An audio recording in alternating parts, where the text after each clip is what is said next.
Hey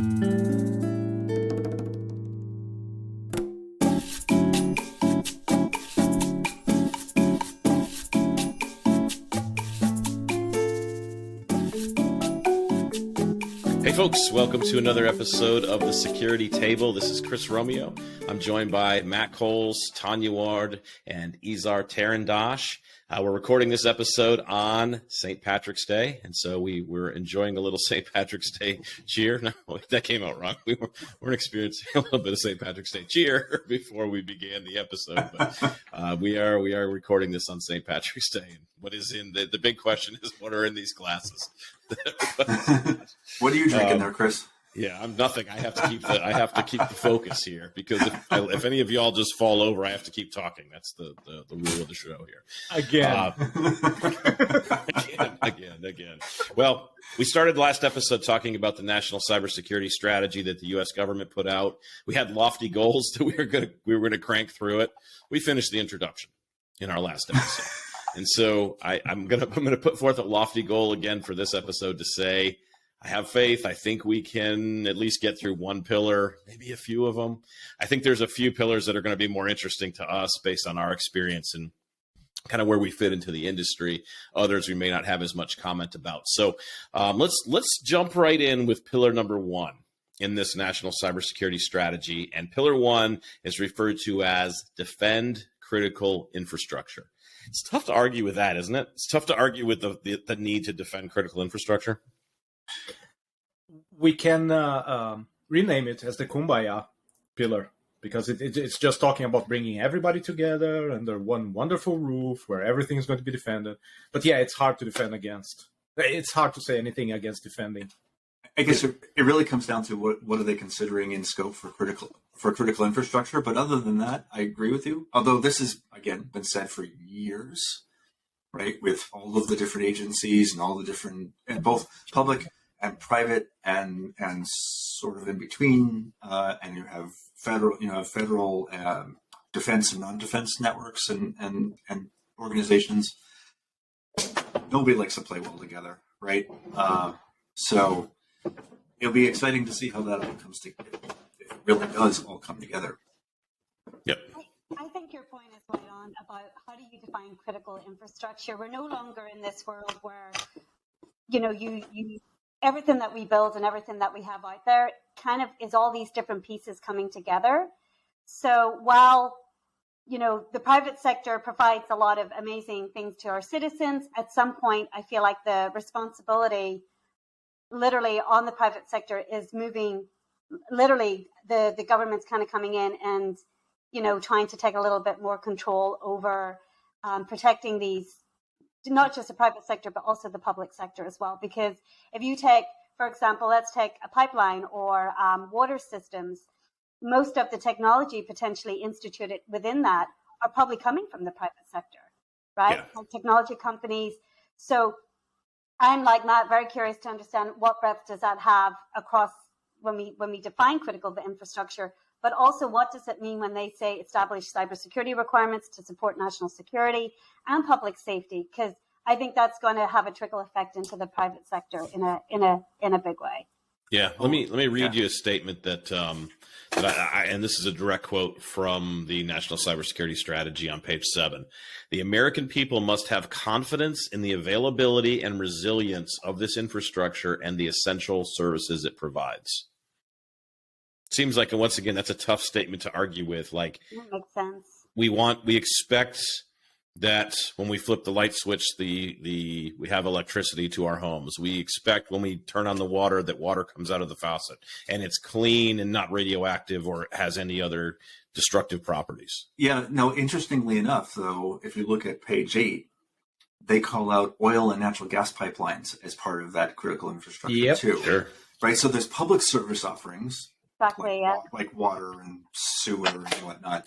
And then there's what America generally uses as services from private corporations that provide critical services to the entire population, and so that's where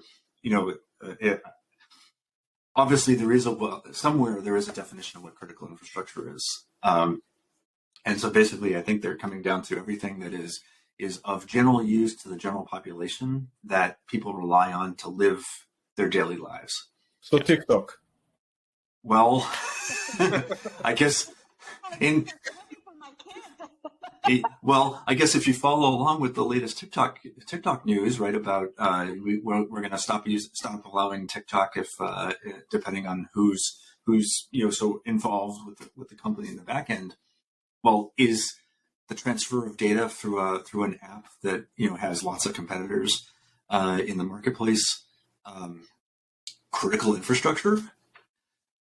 No way. I mean, we wouldn't consider it that way, but maybe it is. I don't know. Maybe in 20 years, the as new politicians that are younger kind of make their way up, they might argue that that's critical infrastructure. I don't see anybody arguing that today. Is Twitter critical infrastructure today? Well, that's definitely critical infrastructure. That's where I get all my news from. I mean, come No, on. that's infrastructure that's very critical. That's different. It's true.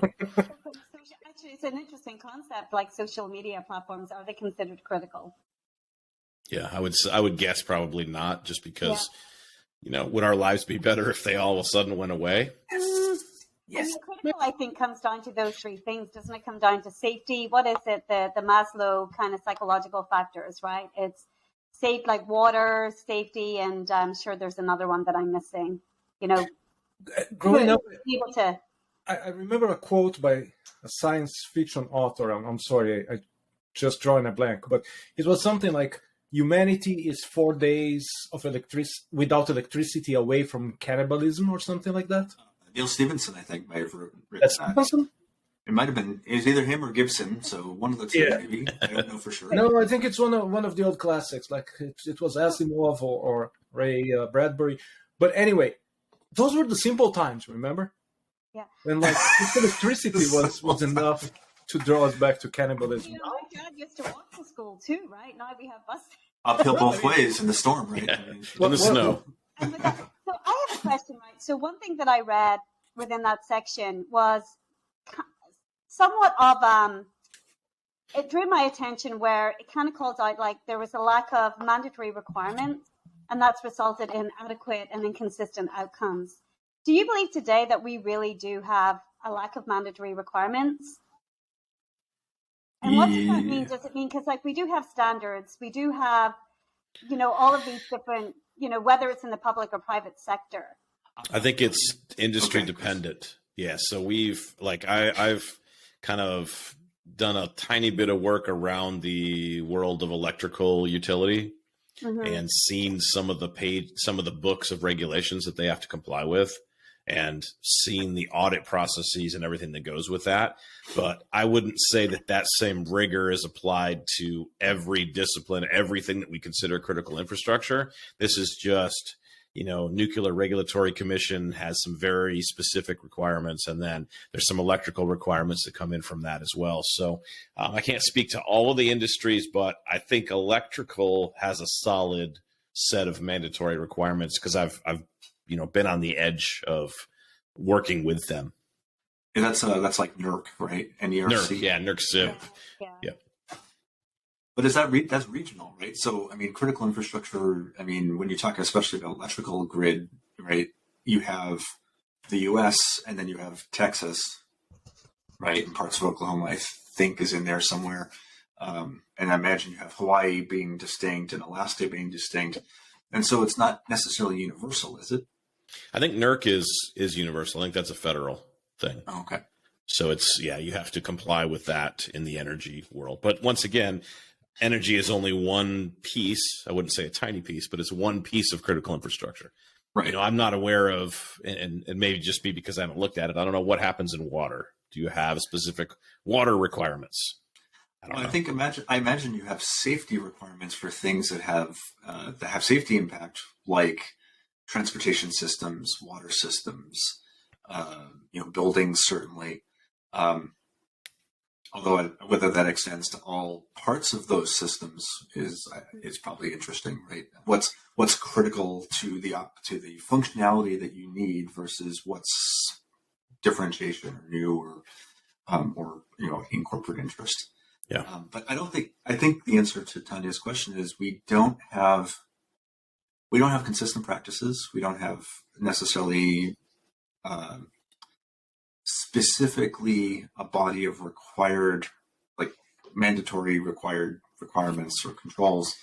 And I think just looking, looking at some of the some areas like for medical devices and things like that, which granted are probably outside the scope of critical infrastructure proper. There's a lot of wiggle room, right? If we think about things like common criteria, for instance, as a sort of an analogy here, there are requirements, but there are requirements and there are options. Yeah, common criteria is not the answer to. Yeah, I'm not saying not saying it is. I spent about 10 years of my career around common criteria, so I know it's not the answer to anything that you want to drive outcomes. I mean, we could look at FedRAMP too, right? As another, it's a regimen. It is not necessarily a body of requirements, right? 800-53 gives us a set of controls, but even within that set of controls, not everything is required, and there are always options for implementation. Yeah. So I got another quote here I want to read you from section. This is from Strategic Objective 1.1, which we've been talking about, establish cybersecurity requirements. And let's see if anybody's eyes light up with this quote. In setting cybersecurity regulations for critical infrastructure, regulators are encouraged to drive the adoption of secure by design principles, prioritize the availability of essential services, and ensure that systems are designed to fail safely and recover quickly. How's that for goals? That's great. Awesome. Lofty goals and awesome checkboxes.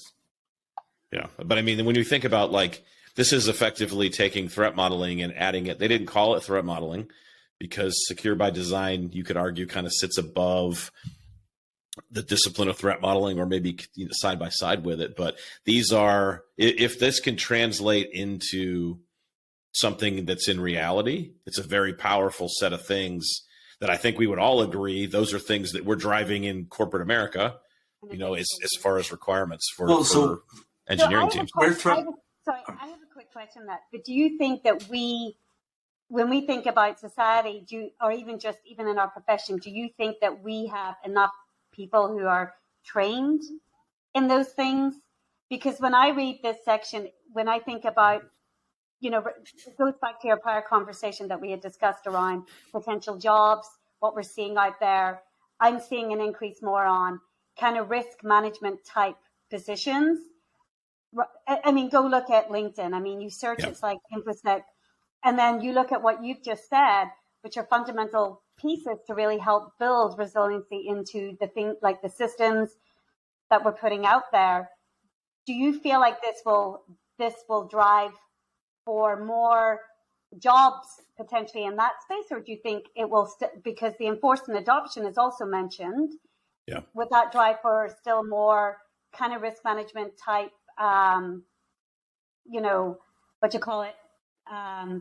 compliance type positions? Izar, what do you think on that one? I'm thinking governments rise to the level of the bureaucracy that they can afford. So at the end of that session, you have enable regulated entities to afford security. So meaning we're going to raise taxes so that we can pay for all this stuff. At that time, with all that Tanya said, there's going to be more of a bureaucracy and more of people running around with checklists and more of people who unfortunately are trained by the least bidder and are going to get that quality of training. But actually, to go to what Chris was mentioning before, and it's been a hard week, so if I'm BSing, throw something on my head. But wait, no, I lost my train of thought. Well, while you're thinking that train of thought, can I jump in here for just a second? So I'm gonna say this and don't hurt me. When you're starting from nothing, a checklist is a great idea. Yeah. Right. I mean, we know from experience, like if we look at, using threat libraries as an example, right? Threat libraries are fixed in time lists of things that you need to look for, and it makes it easy to adopt, right? And so if you have nothing else, a checklist works great. The problem is, how do you avoid staying there? Yep. Right. And so I don't disagree with you, I guess, in part about the bureaucracy. My challenge, I think that the challenge, I think, is not necessarily, if you read that as that they'll increase taxes because they'll have to raise the bar, I wonder if they're going to make a decision as a regulator or as an auditor. There's a strong argument for, well, we can't go to market if this costs too much, and therefore reduce the security, not raise it, or limit the security, not necessarily raise it, right? And so a checklist alone is not bad. The audit, the cost discussion may cause an artificial limit would be the concern I would bring up there. And checklists are dynamic too. I mean, when you since when? Well, they have to be. I mean, if you go through a checklist, the intent is you have a checklist because you're driving for a particular outcome, okay? Right. And then if you realize that you're not hitting that outcome, then you have to figure out, okay, do we need to change the checklist, right? I mean, this is anything that you see, like me as an EMT, I have a protocol or a checklist that I have to follow. Every year that's updated because things change, you learn things, you have this continuous improvement that feeds back into it to be able to constantly change it, right? So it has, if they're static at some point, go ahead. And so I can, go ahead. You think they're static? No, I think that you're totally right? But you said the thing there, as an EMT, you have checklists that change every year. You are not going back and checking 3 patients ago if you're doing the things that the new checklist tell you to do. So going back to Chris' point, and this is the train that I lost back then. You got it. You found it. Choo-choo. It was a big train. Having the security by design in there, it's great. It's forward-looking. And it's exactly what Tanya says, right? We're going to update checklists and do better in the future. But I think that we forget that governments, I'm sorry, I used to be a cynical, now people just see me as a realist. Governments, they move really slow, right? About 6 months ago, I read that the US Air Force was having a hard time because some of their very sensitive systems needed floppy disks to run, and nobody makes floppy disks anymore. So, exactly. What's the point? And without a soundboard, huh? What's the point of saying secure by design is going to save us when so many of these systems that the infrastructure depends on are still in the 60s, some in the 50s, and they are not going to be replaced or refreshed anytime soon? But I mean, what's the alternative? Doing nothing? No. Like, our alternative is to do nothing and just fall into complete insecurity of everything that we have. No, but I'm saying it's great that they have all this forward-looking stuff. It's stuff that we have been harping on for 10, 20 years, right? Yep. It's great that they finally heard us. So yeah, from now on, we're going to do the right things.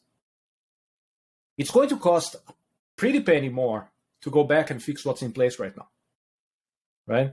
I remember, I'm sorry, I'm going down a memory lane today that's horrible. There was that gentleman that wrote a PhD thesis, I think, on fiber optics infrastructure, communication infrastructure or something. And as soon as he finished his presentation, there were 2 men in black outside, and your thesis is now classified because it deals with holes in the infrastructure. I am fairly certain that this actually happened. It might be just an urban legend. I think I've seen documentation that says that it actually happened. And up to some years ago, security by obscurity was a big part of the of defending infrastructure, right? Yeah. Like either people don't know how this stuff works, or we are really careful that this stuff is not exposed anywhere. Yeah. That was a different age. That was a different age, though, right? That was pre-Shodan, right? Shodan changed the game on security by obscurity because you can't hide anymore because multiple entities are scanning everything in the IPv4 space and then reporting and indexing large data sets of what those things are. Yep. So I don't know. I'm very happy with what I'm seeing. I'm very hopeful with where it's going to. But I'm just wondering, hey, what about what's already there? It's generally, I agree with you. It's generally good practice. Secured by design, I mean, we're not the first to do it, to drive it, but it's definitely a good thing. I guess earlier somebody mentioned, I think Chris, you mentioned about, threat modeling sort of being after the secure by design discussion starts. I think we have a good place, right? Threat modeling is, of course, a way that you do use to verify or validate the things that are done in your design to make sure that your design is secure and stable and whatnot. I wonder if the auditors will have the ability to understand and like, will there be a full set of capabilities of people to be able to understand how you design, especially in some of these very complex systems. Presumably they would have to do it today, but now there's going to be more of an emphasis for this, right? So it'll be good to see that get more prevalence in the system development lifecycle. I do want to call out, actually, since we're still in section 1, I want to call out on page 9 a couple of statements. Mm-hmm. So the first one around the secure by design, you read the sentence just before it. The one I'm highlighting here is regulations will define the minimum expected practices or outcomes, but we encourage further efforts beyond expectations, to exceed those requirements. I always wonder if that actually works in practice, right? Will organizations, especially those that are under time constraints and budget constraints, as everyone often is above and beyond ever viable? Tanya, what are your thoughts on that one? I'm pondering. Do you think it's viable is the question. I mean, when you look at that whole section, there's a lot of things that kind of stem out. I think it's viable if there's incentives. If it really drives a market shift, if it becomes a competitive advantage. And I think that's some of the clear things that when we look at the pillar, going back to your point, they do talk about potentially incentivizing, and trying to encourage the right behavior, right? Which is obviously secure by design, all the things that you brought up. So I do think it's doable, right? But obviously at the end of the day, ultimately everything comes down to the dollar sign. Yeah. And that's going to be a driving factor in a lot of whether these things get implemented. And I can't, you're going to think I'm crazy when I say this. So I'm going to say this, and then please, every time I read, I keep thinking about, the cars and the crash ratings that you have. Like, there's always going to be a minimum set of requirements everybody absolutely have to meet, right? Airbag deployment, like being able to have all this sort of stuff, right? To protect the car. But then there's these other things that you can add to further protect, like the safety of the vehicle when you're driving it, like blind spot checks, all this sort of stuff. And I keep thinking that's the way my head thinks when I think about this section. And that's market innovation, though, right? Like in the auto space, those blind side detectors aren't required yet. They will be in the future, but there's a commercial market of innovation that's driving that. The challenge here is we're talking about government entities that have no incentive to innovate from a commercial. It's not like someone can compete. I mean, I know we have some competition in certain parts of the utility world, but it's basically, from what I've seen, at least in the area I live in, there's no competition for anything in the utility space. But wait, last week we closed by saying that, hey, government is going to lead by example, and that's enough of an incentive because everybody will want to fall back and do the right thing, right? You're referring to the RD&D, right? The research and development and demonstration. That's the whole discussion that we had of, so the government here is saying, yeah, we're going to lead by example. Yeah, good for you. Right there. There is a section on modernizing the federal system, and hey, we got a cool acronym, ZT. Yep. No, I think that the part of the incentivizing is definitely the most important here, and the comparison with the crash regulations, I think it's really apt. But I think that my point is that those minimum regulations perhaps they're not going to. What is the minimum level? It's what's supposed to save your life in the event of a crash, right? Yeah. The blind spot is when the blind spot detection is when you take one step further and you say, okay, I'm not going to save my life in the event of a crash. I'm actually going to avoid the crash. Yeah. Reduce my insurance costs. Right. Costs overall. But in this case, we're talking about minimum expected cybersecurity practices or outcomes because we're talking about a universe of federal systems that have to be brought up. And so when I first read that, I kind of bristled a little bit because I was like, minimum? You know, we're hardcore security engineers. We don't do minimum. We push the envelope. We're ASVS level 17, right? Like, Here's where the minimum comes in. And this page 9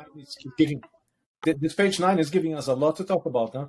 So you have in the paragraph before the last, where federal regulations are in conflict, duplicative, or overly burdensome. Can somebody please read this thing? Regulators must work together to minimize these harms. Okay? I think that sentence goes straight to the why the minimum. Because the only way that all these different agencies and different agendas are going to agree ultimately at something is if it's the bare minimum. I mean, if you came in and said that every agency was going to be at the maximum level, you've already failed. Oh no! You've already hit failure state. There's no recovery. Pay attention to the sentence. It's not talking about everybody being at some level. It's talking about the regulations and recognizing the fact that sometimes we get regulations that are in conflict or that they duplicate each other. True. Right?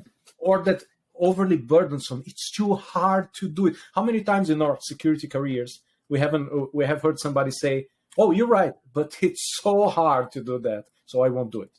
Well, and actually, that's really important, right? I think the language here is critically important to understanding, right? These harms refer to what's mentioned in the first paragraph around regulations minimize cost and burden of compliance. So conflicting regulations or either overlapping or conflicting regulations increase costs because you need to interpret which one or both are going to apply. If they're mutually exclusive, you can't do both. And so what do? Right? Do you punt? Do you try to implement them both? You have some really hard choices to make. And then the burden of compliance and regulation and implementation. And so by minimizing conflict and duplicity and whatnot, you minimize costs. That doesn't mean eliminate costs. That just means reduce inefficiencies in the system, in theory. Do you really minimize costs? Like when you think about, I mean, take a regulation, take about the amount of money that it takes to kind of put a regulation together, and then the enforceability potentially of that regulation for even in the private or public sector. But the word is important, right? The word minimize is important here. It is not to make it as cheap as possible. It's not to make it cheap. It is to make it consistently expensive. Meaning, if I have 800-53 and some other regulation, I'm just going to draw out two documents, regulation A and B. In order to implement A, it will cost a certain amount. To implement B, it will cost a certain amount. They conflict. It increases the cost, makes it more burdensome. If you only have one, whatever it costs to implement regulation A is the minimum cost, right? So how much does SOC 2 take to implement? That's how you end up with $400 hammers in a Pentagon, right? Because that's the one that the government decided that you go in with. Yeah. So, Tanya, sorry, you were going to say something. I was just going to say, how much does SOC 2 take to implement? Depends on where you start from. $250,000, $250,000, I mean, to whom? What's the size? What's the? Yeah, I mean, just an outside spend. That's probably what it costs before you do any internal resourcing. Right? That's upfront. That's not even operational costs, right? Yeah, correct. That's just to go through the process with outside services. So does regulations? So this, I mean, you're all way more knowledgeable than me in this space because you're, you are. I'm curious. So does if this was to come into fruition, going back to what you had said, Matt, that minimize the cost and burden of compliance, enabling organizations to invest resources, building resiliency, and defending their systems and asset, I think is what's called out. What about the small companies? Like, how do they afford it? Like, will they be able to compete in this market? I mean, that's the last one here. Enable regulated entities to afford security. Oh, but that's not a small company. That's not a small company. That's the regulated entity. So it's government talking about government.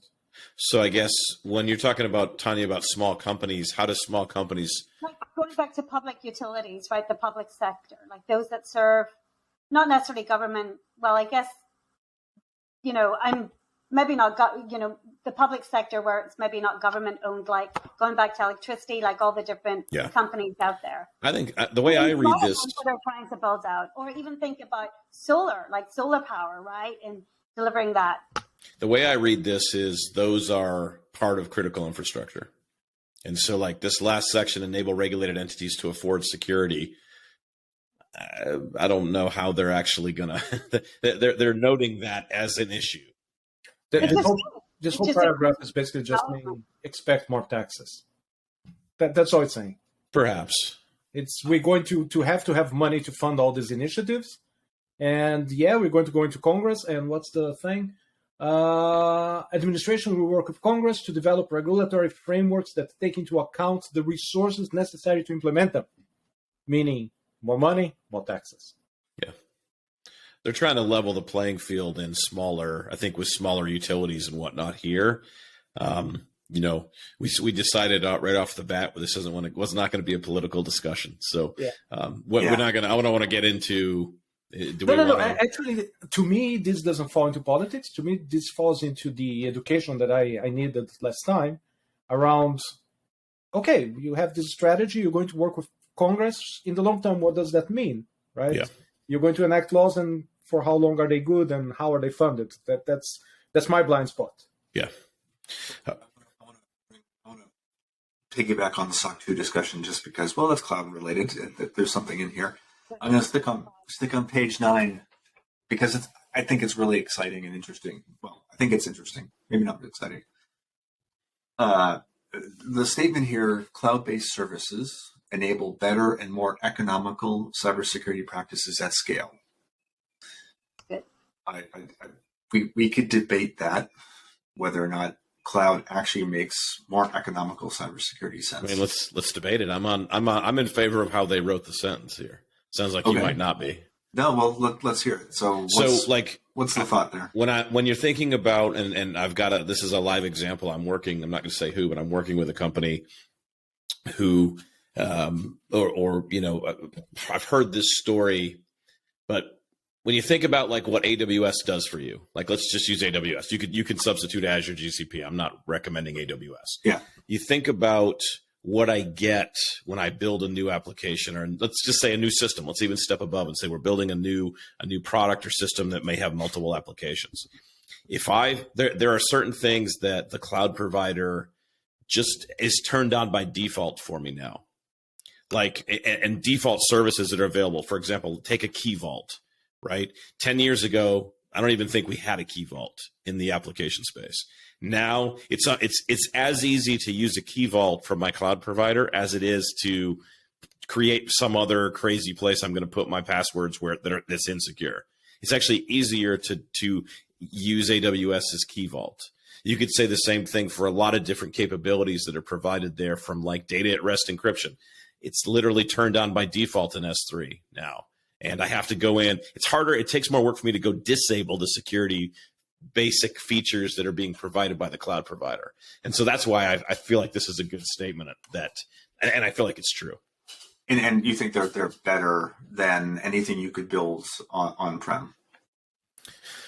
Yeah, I do think it's better because the all the challenges of on-prem, right? Like how many people does Amazon have? Once again, I'm using AWS just as an example. How many people does Amazon have in AWS that are working to build that critical service for me and secure it? Oh, wait a second. It's not loaded into my 1,000 payment. less now. Huh? Another second, 1,000 less now. Okay. But But the point is, for me to build, let's just take a file storage service. I'll speak generically. For me to build something that on-prem, from a security perspective, competes with what I could get from a cloud provider would take me 100 times the amount of money. Yep. Because they're baking that into their cost as well. When I buy secure file storage, they're baking in, I'm only paying for a really small percentage of what it costs for them to develop it. Yep. Now, I will call out, as I read that sentence, it's interesting the way that it's worded is they use the word but, not and. Right? Where? Cloud-based services enable better and more economical cybersecurity practices at scale, but they are also essential. Wait, where are we? Last paragraph of the established cybersecurity regulations to secure critical infrastructure, page 9. Oh, okay. Uh-huh. Second sentence. I don't know that I would read that much into an individual word at this point. Like, I think it's whether it's but or whether it's and. I think it doesn't. I think we might be going too deep in the weeds. We might be trying to interpret too much meaning out I just of. wonder if it was misworded, misprinted. Now, the next sentence I think though is critically important. Also, the administration will, and by the way, Chris, thank you for your perspective. I agree in part. Right. I think. I mean, a follow-on question might be: do you consider AWS or GCP critical infrastructure? I think you have to at this point. Like when the East region of AWS went down, a lot of other services disappeared, and it's only going to become, as our critical infrastructure is more and more embedded with technology, an East Coast outage in 10 years will look a lot different from a critical infrastructure perspective. Yeah. And they do talk about that later in the document around infrastructure as a service as well, right? Yeah. So, but this very next statement, though, the administration will identify gaps in authorities to drive better cybersecurity practices in the cloud computing industry, and work with industry to close them. So, I know Izar called out Big Brother in our last session. Is this your Big Brother moment? The government saying, we're going to identify those authorities that drive security practices in cloud computing, not restrictive to critical infrastructure, it seems. My question here is, and just from an initial reading of it, what amount of transparency are they expecting from industry and third-party services and all that stuff in order to be able to establish these things? Can we not forget, though, within that section, there's a lot of emphasis on collaboration. I think this goes back to your initial point. You opened up by saying this section is a kumbaya, was it like, and I think we can't discount that, right? Like I think it's strategic objective 1.2 talks about this private, public-private collaboration. There's a whole collaboration going on here, right? And understanding that in order to be better, there needs to be more information sharing. There needs to be capitalizing on the strengths from each side of the house in order to really respond at scale, right, to threats coming up. Yeah. And so I think we can't discount that. Like throughout the document, there's so much emphasis on collaboration that's what makes me excited. Like it's not a case of working in isolation. It really is forming these groups to better help. And even with it's the, Security Risk Management Agency going into these different areas and kind of helping. So I think there is a regulation aspect, but I think at the same time, there's a tone that's like, we're here to kind of partner share, information share, to really figure out what some of these, in those areas where there isn't minimum requirements established, to work together to figure out what that would be. Yeah. So I don't want to take the air off your balloon. I'm already loaded up. You can't catch me. Let's I was never to burst my bubble. Let's put it like this. We keep leaving this around. Not coming to my birthday party. No kidding. But I'm gonna give you a gift right now. So I'm going to give you a gift. we keep reading this stuff, and we keep thinking to ourselves, or even saying out loud, I am not a lawyer. And the more I read, the more I ask myself, oh my God, why not? Because in the long map of this collaboration thing that you're so happy about. Well, you talked about it at the start, Kumbaya. You opened I it. didn't say that I'm behind it. I just said that it's... The Kumbaya section. But the fact is that the only people who are actually going to do a lot of money out of this are lawyers. Because think about it. What happens? You guys gave me a schooling on the market forces involved last week. So what happens if the government now comes to somebody in industry and says, okay, we have to collaborate, and in order for us to collaborate, you have to do A, B, C, and D. And now they'll come and say, oh, but that's too cumbersome or costly for us. We can't do that. Now, this is not a government agency, so they're not covered by the enable regulated entities to afford security. Yeah. They're just saying, I don't have the profit margin to actually do the things that you're asking me to do. I would have to revamp all my systems. Wait for it. Wait for it. So now the government is going to exert pressure and say, if you don't do these things, then you can't work with us. But that's been happening. But we are talking about infrastructure here. I mean, so FedRAMP. It's not like they can say, oh, we're going to get our electricity, yes. Oh, we're going to get our water from somebody else, right? True. But I mean, Matt mentioned FedRAMP earlier. Like, this is already a defined practice with working with the federal government. Like, you either comply with the requirements at whatever minimum level they have, or they go somewhere else, or they take their business elsewhere. But they have somewhere else to go. That's the point. You're saying with critical infrastructure. Critical infrastructure, as critical as it gets, why is it critical? Because there are not a lot of options. Sometimes there's only one. You've made me think, and it's another thing I'm thinking. When you read through this whole section, I don't see anything about the government trying to kind of, and maybe it is in other sections, I have to go back, where there's, I mean, obviously to your point, it's going to take a lot to implement this, putting lawyers aside, but going back to, I think, 3 podcasts, we talked about a shortage, right? A shortage in the industry when it comes to functions and jobs that we need to fulfill. Where in the document is it talking about the government kind of having better connection with, well, maybe it is through the partnership between public and private, but to be able to drive for more skills to be able to support this? There is a section, I don't remember which pillar it sits in. Actually, yes, I do. Pillar 4, invest in a resilient future. 4.6.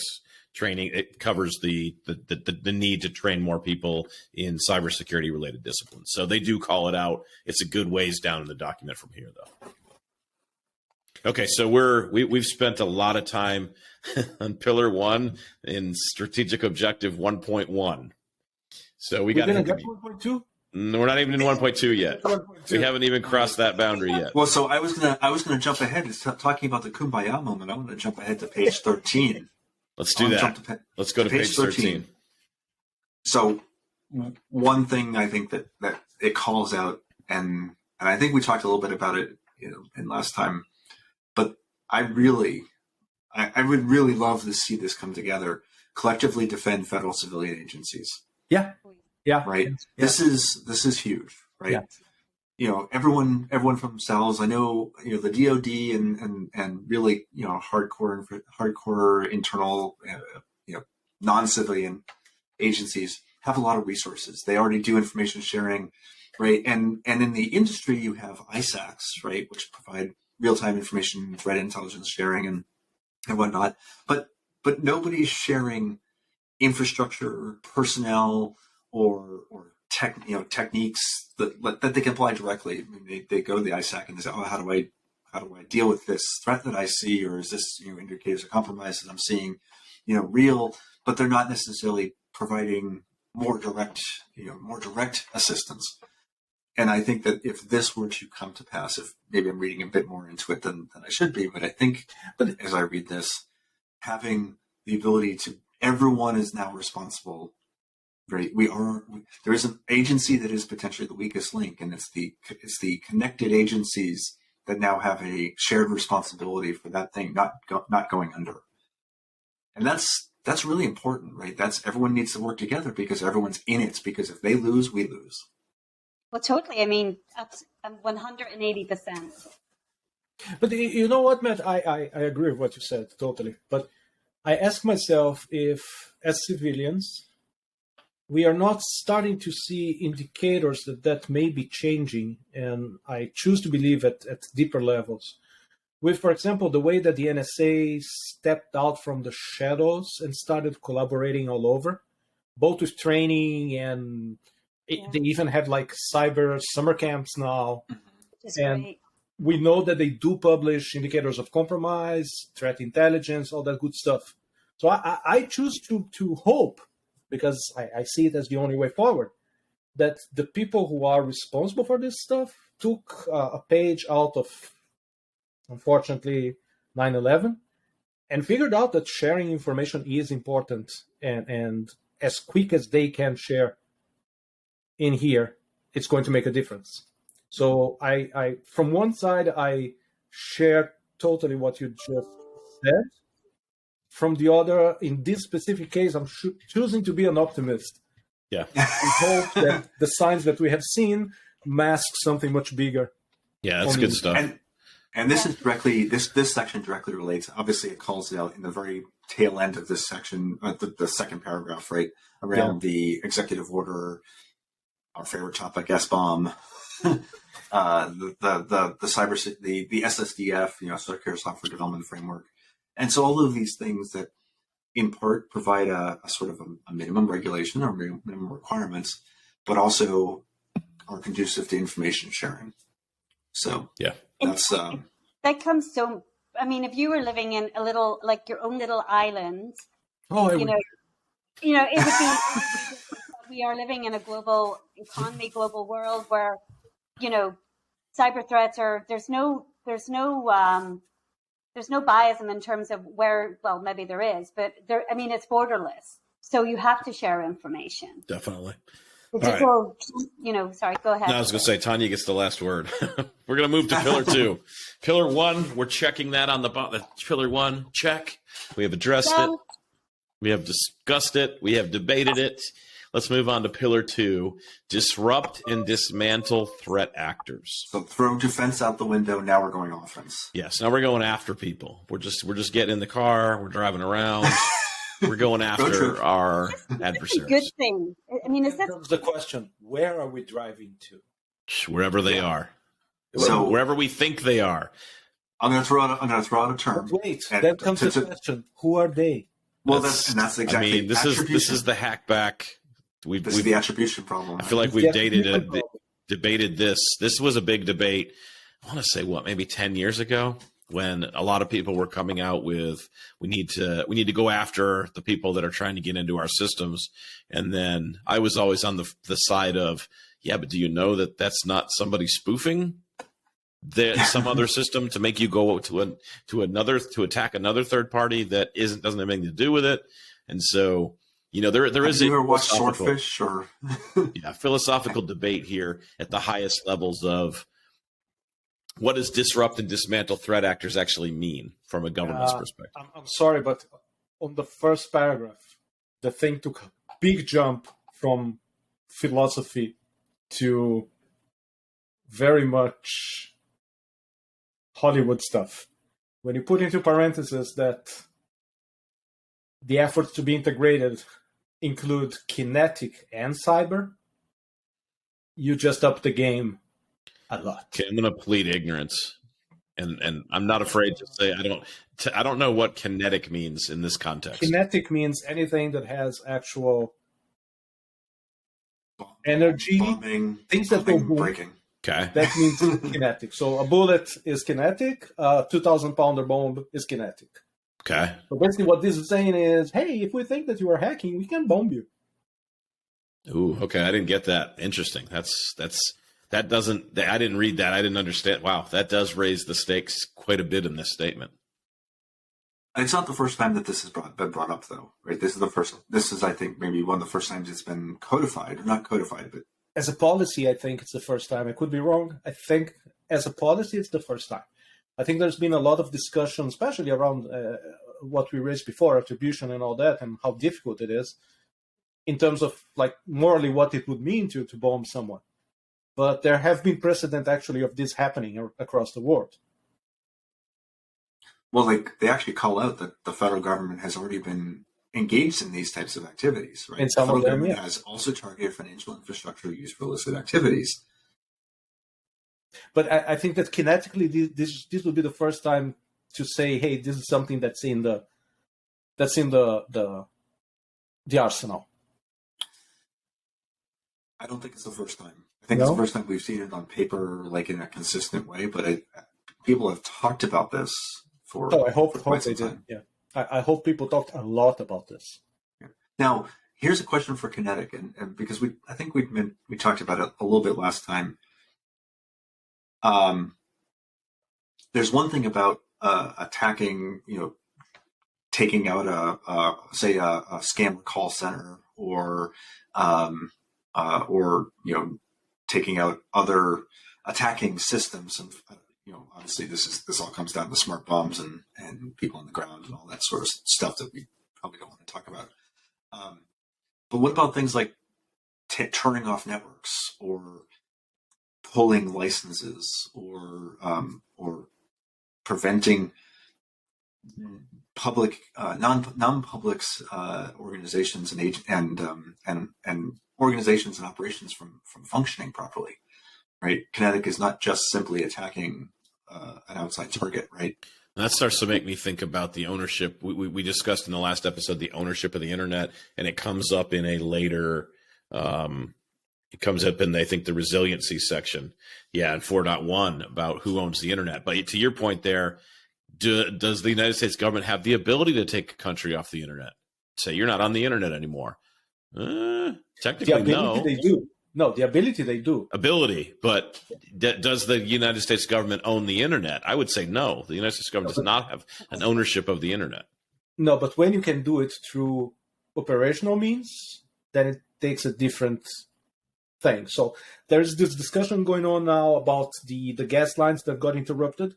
The Nord pipeline. Because of Ukraine. Mm-hmm. Nobody knows who did it. You can say who had some benefit out of it, right? Yeah. But there are a lot of actors that could have done it. My thing with what you just said is, what's the scope? I mean, if I get bad traffic coming from North Korea, what is the scope of the operation against it? Do I take North Korea off the grid?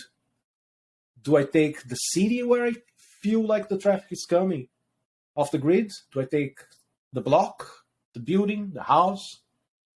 Right. Well, and at what point, right? I mean, you could sever the undersea cable that goes, between Korea and mainland, or another land, right?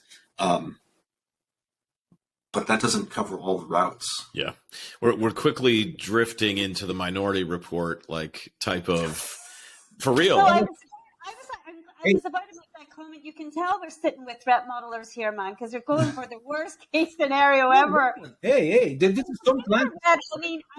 Maybe I'm the internal optimist, but I didn't read so much into that. When I read this section, it kind of for me was broken up into three areas, but the one that you were talking about, how do you actually be a disruptor to the attacks? I mean, I think the key call out there is how do you make it more challenging and more expensive for these, whether cyber criminals or whatever it may be, to author these types of campaigns. And a lot of that comes down to you have to kind of harden what you have, like the infrastructure. So how do you build resiliency into that? So I felt there was a lot of key things that, they called out was hardening, zero trust, obviously not too sure if that will fully solve the problem. Also learning. I mean, the biggest way we get better, evolution tells us even humans are constantly evolving, is just, we learn, from our lessons learned and being able to take those lessons quickly and apply more protective or preventative techniques, particularly at speed and scale. So basically, I wasn't thinking, oh my gosh, we're going to, if something's done to us. I think it's more about how do we disrupt the campaigns, because literally there's an economic aspect to it. There's also a kind of, a national security, right? I mean, and then there's also the public, like me, my mom, especially people who are in their older ages who may be more vulnerable, right? Because they don't understand, like they get maybe a phishing campaign that seems genuine, and suddenly, ransomware's on their machine, kind of stealing all of their information. Yeah, that's in the introduction. Can I just? I want to plug if folks are not familiar with what we're talking about here, there's a good series of YouTube videos that folks can go watch. There's a couple different groups that have been producing these videos. The one I would just mention, if I can, is a gateway video is through a guy named Mark Rober, who did a YouTube video series with another group that does scam call center disruption videos. They actually talk about what the scammers are doing and what actions they took to disrupt the that's scam hilarious. And so, but it's just a small view into the wider problem here of what the challenge is and how a disruption campaign. So that it's mentioned here, disruption campaign needs to be sustained and targeted, right? Targeted meaning attributed, reach the people and organizations that are actually attributed to and actually are the ones causing the problem. And sustained meaning it's not sufficient to just make it a one-time effort. You have to do it continuously because, long story short, these call center campaigns especially pop up, they operate, and then if they get shut down, they pop up somewhere else, right? And you have to continue putting the pressure, otherwise you're not going to really address the problem. That requires constant threat intelligence and lots of personnel, right? You have to have regular analysis, regular detection, people to do these disruption campaigns, and a full court press of people. This is a kumbaya, isn't it? But that's why I think in that whole section it talked about the Emotet bot as well, and how working with Netherlands, Germany, Lithuania, Canada, all these different countries to be able to kind of shut that down. Yeah, and when I think about this whole section, I think we had some good conversations about kind of some of the higher level things that I honestly just missed because I didn't understand the terminology. But I mean, there's not a lot to argue with. Integrate federal disruption activities, public-private collaboration, increase notification of victims, when victims are getting, prevent abuse of infrastructure. I've only got, I only chuckled on 2.5. Yes. Counter cybercrime, defeat ransomware. Oh, we could, if only we had been at this moment, like now we have the guidance and we have the ability to defeat ransomware because it's in the National Cybersecurity Strategy. Now we can finally put ransomware to bed. Like this isn't, yes, they're doing a lot of good things, but like a National Cybersecurity Strategy doesn't defeat ransomware. It's bigger than what's on the page here. And I think that's the goal, right? That's not this will solve this. That is our objective. That's how I would read this. To that objective, unpopular opinion here. What's so big about ransomware? Why is ransomware such a big deal? Isn't the fact that somebody got access to my data to the point that they can encrypt it, meaning they got access to my data to the point that they can basically do anything with it?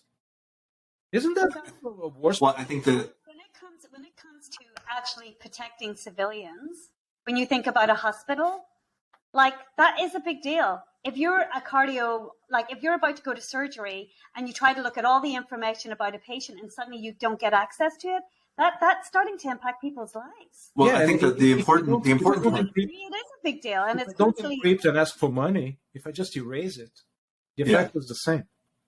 But the important part here is that ransomware is a common, easy to create, easy to deploy, and easy because we collectively, software developers, etc., make it possible, and that businesses have spun up about having attack frameworks that make it easy for an attacker to go and create these things that cause long-term disruption, right? They cause long-term and hard to recover from. Now, yes, you could just delete, right?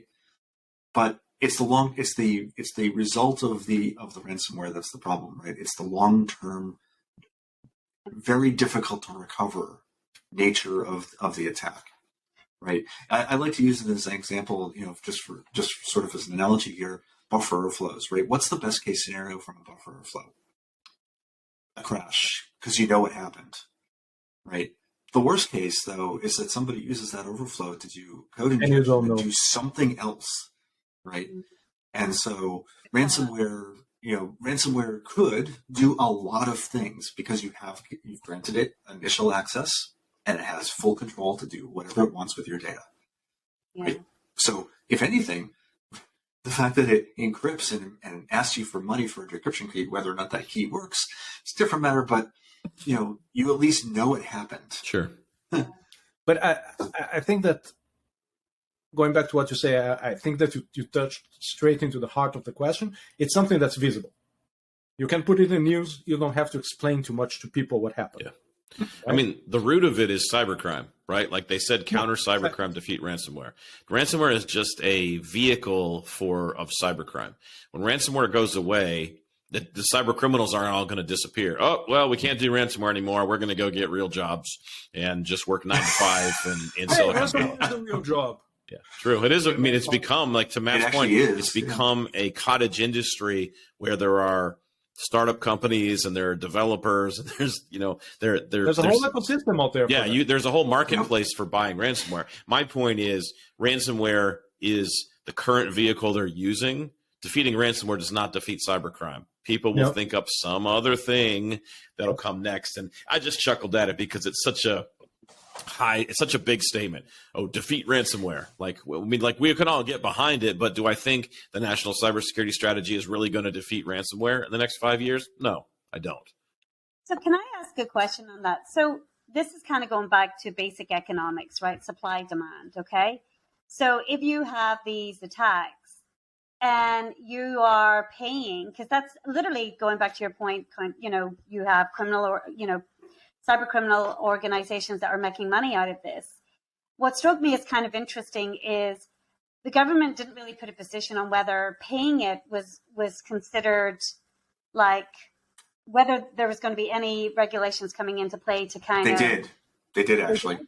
Yeah, it wasn't really clear. I felt it was pretty much on the fence. Page 18, last paragraph. For this, ultimately, the most effective way to undermine the motivation of these criminal groups is to reduce the potential for profit. For this reason, the administration strongly discourages the payment of ransoms. Discourages. Well, right? they can't outright disallow it, right? They can't tell a private organization don't pay, right? The hospital network that is trying to recover its systems immediately because it has patients in the operating room isn't going to take an order like that. Yeah. Right. Well, they talk about like addressing the abuse of virtual currency, right? So they also talk about there's things that we can do to prevent it. They talk about we can certainly put law enforcement out there to be able to disrupt these ransomware, infrastructure and attack actors. But there isn't. It's a discourage. So going back to your point, Chris, we're still going to see it because people are going to still, I feel like you can do all these things, but if there's still a level of payout, that's the game. That's. Yeah, you have to make it more expensive. So you have to make ransomware more expensive so there's not a profit for the people that are doing it.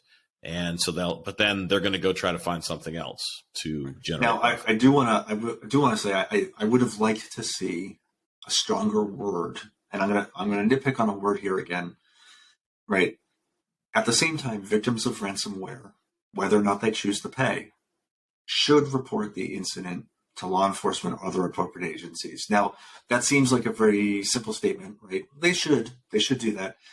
Ideally, I would have liked to have seen a little bit something stronger there about, and again in this sort of in this coordinated defense, shared defense posture, that the government will and the agencies involved will provide a mechanism for explicitly provide a mechanism for reporting and coordinated action, and not just if you feel like it, let us know so we may or may not do something about it. Yeah, I'm with you because like I have to report. Like if I'm driving down the street and I see a crime committed, I have a legal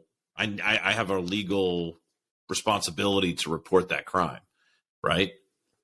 I mean, in the general kind of rule of law, at least in the United States of America, like there is both a moral obligation to report the crime and a legal obligation as well. Like I can be found as an accessory after the fact or before. Like if I know a crime was committed after the fact and I didn't report it, I could potentially be charged as a co-conspirator because I had, and I'm not a lawyer. I'm using a bunch of legal words I heard on TV to try to make it sound like I know what I'm talking about here. But I think that's the case here. Like I like your idea though, Matt. At the end of the day, must report the incident to law enforcement. That's the only way you get good data is if you have as much of the data as possible. But I want to be careful that we need that reporting to actually make sense, right? So today, if you get scammed, for a while, there's these DOT scams where people are trying to claim unemployment in your name. Yeah. If that happens, you're supposed to, report it to law enforcement. Well, you go to your local town and you report it, and they give you a police report, and that's it. Yep. Right. Nothing. There's no central coordination. Well, there may be in the back end, but we don't necessarily see it as a civilian, and so. But wouldn't it be nice if that notion of shared defense and coordinated defense? It's ultimately at the end of the day, it's an event that has occurred, right? It's an event in a security incident and event management system where the civilians who are impacted by it are not part of the data collection process. And I know I said data collection, and that's a bad word here in the U.S., but ultimately it's an event that occurs that is another data point in that trail. Yeah. It's a breadcrumb. And if you don't know about it, then the defense capabilities are only so effective. Just look at the Better Business Bureau, right? Mm-hmm. You go in there, like people get scammed all the time. They go into there, they submit a complaint.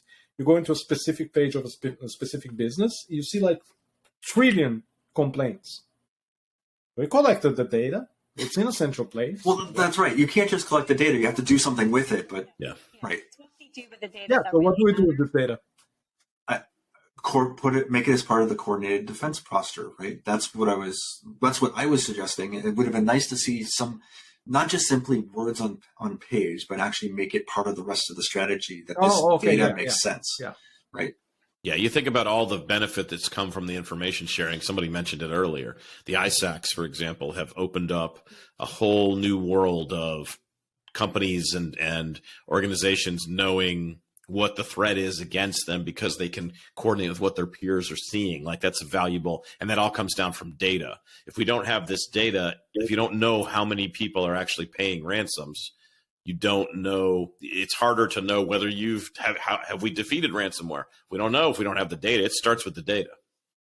So you're thinking more in terms of NTSB than BBB, than Better Business Bureau. Yeah, I mean it's an incident. You're providing a way. You're making mandatory reporting of incidents because there is a crime involved in it. Like technically, they should have notified somebody to the effect that there's been a crime committed against them.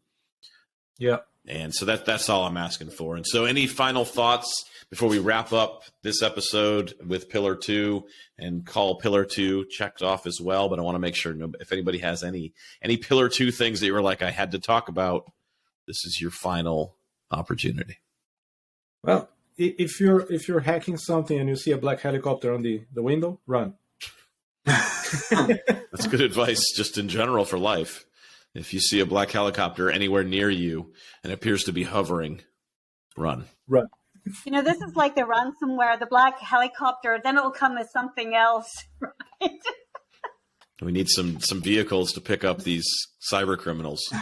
The whole talk about ransomware took me to a different place, completely unconnected to the policy and everything. So how many times must have happened that somebody got attacked with ransomware, decided to pay, got the key, and as soon as they put the key in, it doesn't work because there is a bug in the decryption. Quite frequently. So Quite either frequently. we have the best programmers in the world writing the decryption part of those things, Or the or worst. this happens and we just don't hear about it. I never heard about it. I miss the But days when they used to store the keys in a file on the file system. So if you knew where to look, you could just find the decryption key, and all they did, you sent the money, and they just told you where the file was on the file system that had the key in it. Yes, but then they got fancy and the recursive algorithm re-encrypted that. Yeah. Yep. Lots of challenges there. Well, folks, thanks for joining us here around the security table. We got through pillar 1, we got through pillar 2. I'm going to call that success, and we'll come back next episode. We'll pick up with pillar 3, where there's a lot more product security, application security, software security stuff for us to discuss and debate. So tune in soon to hear part 3 as we dive into pillar 3 and beyond.